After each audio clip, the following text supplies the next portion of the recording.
Hi everyone, it's Dr. Karen, the Women's Midlife Specialist, and are you ready for another lab interpretation today? Okay, I'm going to name TB2 because we already had a TB, but TB2 is 49 years old. She had a hysterectomy. And as you see here, ovaries are not removed, and here's her age. And her body mass index is 32, so that's over 29. And so we have more concern about a body mass index of over 29 of higher levels of estrone, because estrone, E1, is produced in our fat cells after menopause. And that's also where E1 is made from androstenedione. Okay, and then we have let's take a look at her labs. Let's first see that estradiol here is 5.3. She's got a little 2 up there. That means we need to look at the reference range 2, which is 0.8 to 12, considered normal for estrogen replacement. And then we go down here and we can see that she's on a topical biestrogen 1-to-1, which means 50 to 50. So she's not on a young hormones product because I don't have a 50-50. She's on a compounded E3-E2 50-50 biestrogen.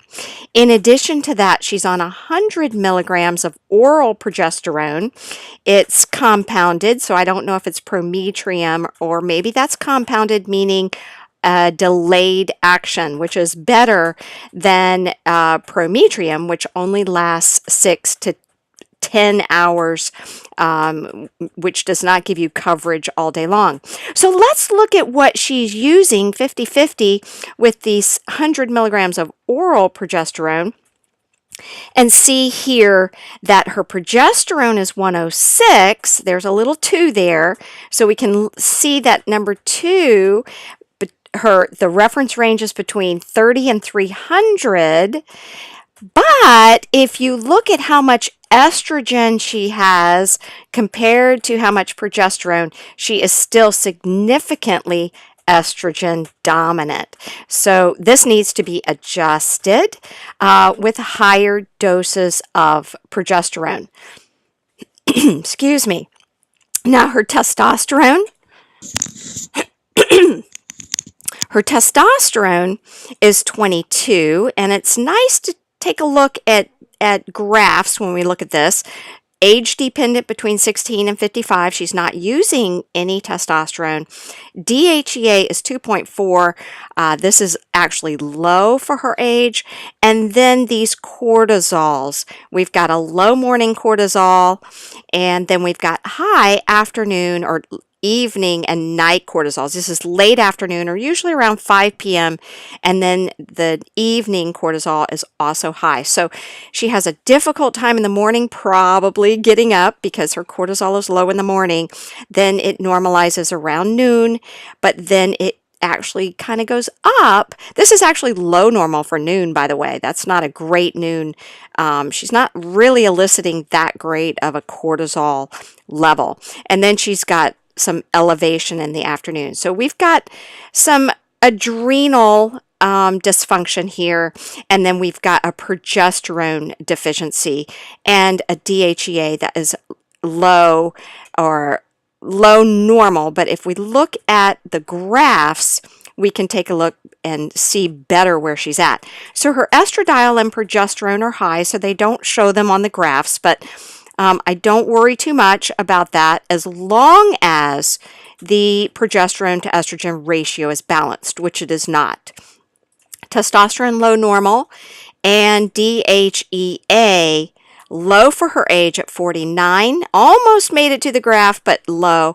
And here's her cortisol curve, low in the morning. Not the greatest at noon, a little lower than average, high at around 5 p.m. And then,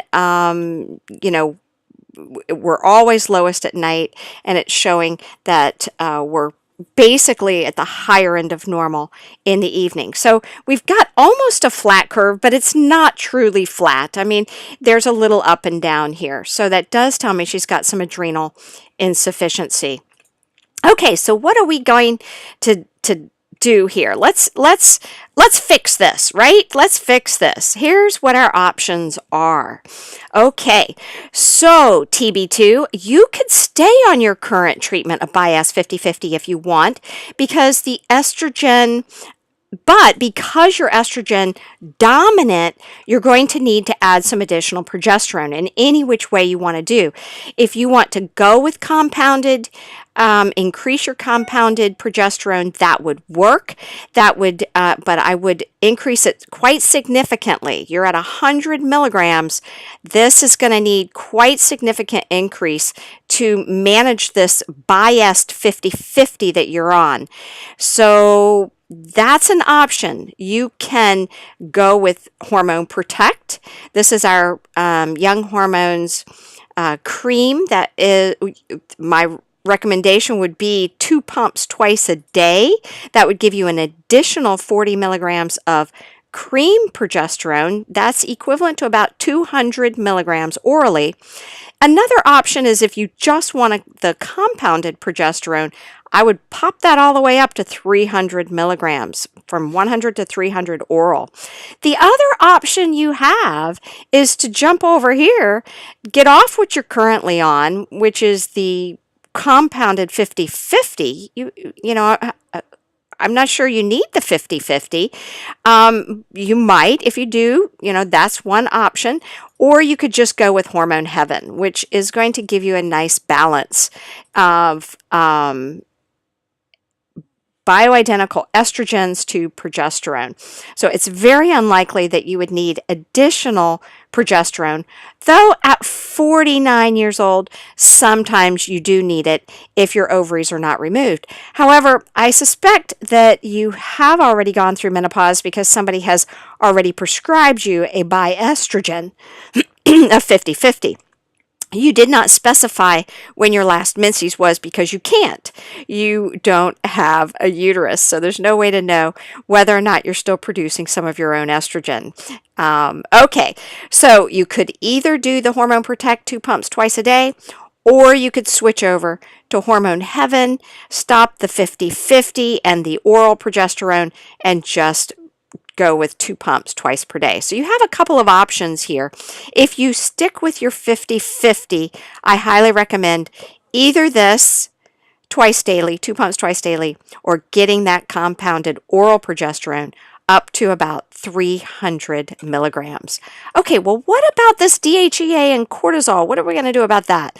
Because this is going to play a big factor in your comfort and general health, immune system, gut health, adrenal health, thyroid health, the whole 9 yards. So the first thing, we know that you're really low in this DHEA. You saw your graph. So I'm going to recommend 5 milligrams of DHEA to start with for a month, oral.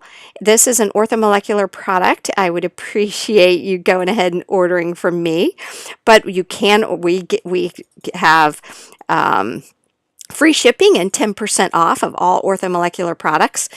DHEA 5 in the morning for a month, and then pop that baby up to 10 milligrams after that. Plus, let's work on these adrenal glands. Adrenal is what I would recommend for you because it has a glandular adrenal product in it, along with the supporting herbs and nutrients that you need for healthy adrenal glands. And with this low morning cortisol level, this really needs some additional help. And I see you were low over here too at a previous time that you tested in 2016. So this would be very helpful for your adrenal function. And the herbal products as well as the nutrients in adrenal would also help this elevation. Now, in addition to this elevation later in the day, around 3 o'clock in the afternoon, 4 o'clock, 5 o'clock at the latest, you may consider this L-theanine, either this or this, any brand that, as long as it says sun-theanine, this is a sun-theanine, this is a sun-theanine.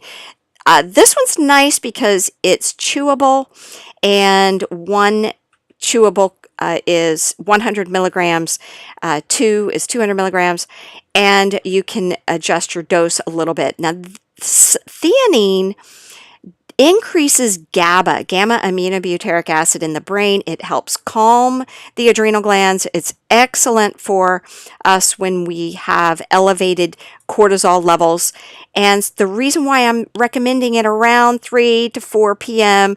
Or the L-theanine around 4 to 5 p.m. is to help decrease those afternoon and evening cortisol spikes. The other option that you have, if you add Hormone Protect to your regimen and you stay on your current regimen right now, is to use your Hormone Protect both in the morning, 2 pumps in the morning, and then instead of before bedtime, use your Hormone Protect at 3 to 4 p.m. because progesterone also increases gamma aminobutyric acid, and causes a calming of the system, and also supports the adrenal glands. If you look at the hormone cascade, you will see that progesterone is supportive of the adrenal glands. So you can use one or all of these methods. These Adrenal and your DHEA is for the support of this low cortisol in the morning, and sun-theanine and progesterone are support of your adrenal glands late in the afternoon when your adrenal gland dysfunction starts spiking. All right, well, that's my suggestions, and I think this will really help you a lot. Maybe 3, 4, 5 months from now, give it a retest. If you change over to hormone, let's go back here. If you change over to Hormone Heaven, and stop your other regimen, I would recommend 3 or 4 months rechecking. Make sure you're not estrogen dominant. And remember, progesterone is used up when you are stressed. So we've got to treat those adrenal glands at the same time too. All right, my darling, this was wonderful. Thank you so much for sharing your labs. I think it's very helpful for many other people too. So give me a thumbs up on this video, and all of you, please share it with your friends and let them know we're doing lots of lab interpretations this month and next month, and you're going to learn a lot and discover how to help yourself. Okay, see you next time. And hey, I'm going to have another video up for you tonight, and so you'll have 2 today. All right, see you soon. Bye-bye.